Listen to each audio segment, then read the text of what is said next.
And so that brings us to the Estrogen Alert of the week.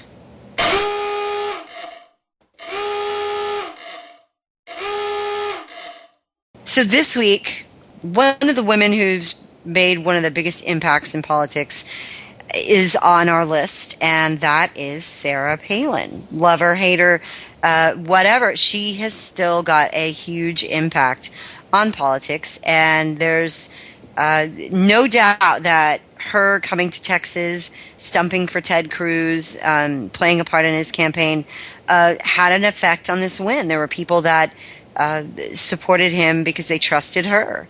And I think it also speaks to the fact of Tea Party still being a thing that's moving things politically in this nation. I know, because nobody could ever accuse Sarah Palin of being lukewarm. Yeah, she's definitely, either you love her or hate her.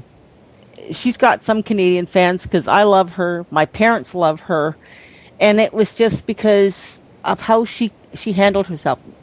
There was stuff that was thrown at her that I didn't approve of, because it was like throwing, a lamb to the slaughter. But this lady, she'll stand up for what's right. She'll stand up with people who are doing what's right. On her Facebook page, she had a congratulations to Ted Cruz. She said, "This is a victory for both Ted and for the grassroots Tea Party movement.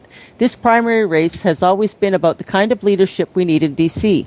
Our goal is not just about changing the majority in the Senate. It is about the kind of leadership we want. Ted Cruz represents the kind of strong conservative leadership we want in D.C. Go along to get along career politicians who hew the path of least resistance are no longer acceptable at a time when our country is drowning in debt and our children's futures are at stake. The message of the race couldn't be clearer for the political establishment. The Tea Party is alive and well, and we will not settle for business as usual. Now it's on to November." I think when Sarah endorses somebody, that's what she's looking at. She's looking at people that, are going to fight for what's right for the country. Mm-hmm. And I think a big reason why she has such a huge voice is because she did kind of gain a following with, the whole Tea Party thing. And also she's kind of like a voice for strong women. And like you said, you either love her or you hate her. But the thing about Sarah Palin is she's not someone who can be bought out. She's going to say what she thinks, and she's going to stick by it, and she's not going to back down on the things that she says, which I think is great, and I happen to admire. Yeah. See, the other thing that I find quite fascinating with her, too, is the fact that she messes up the liberal script on what a woman is. Because she does, she puts her mind to it and she goes for it. She may not succeed, but she goes for it. And for the left, that just messes everything up. They honestly don't know what to think of her. They will attack her just so that they think that that's going to diminish her influence. Mm-hmm.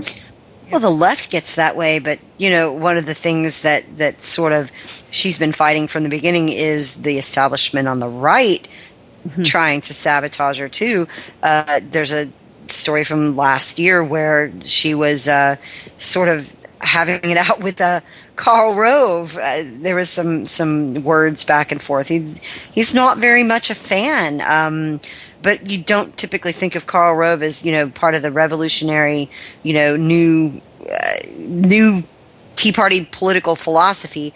I think that, and there is some reason to think that Tea Party still has some maturing to do, but I think that he's looking at Tea Party and Sarah Palin and those of us that fit into that sort of new mold as infantile or immature and not really effective or whatever.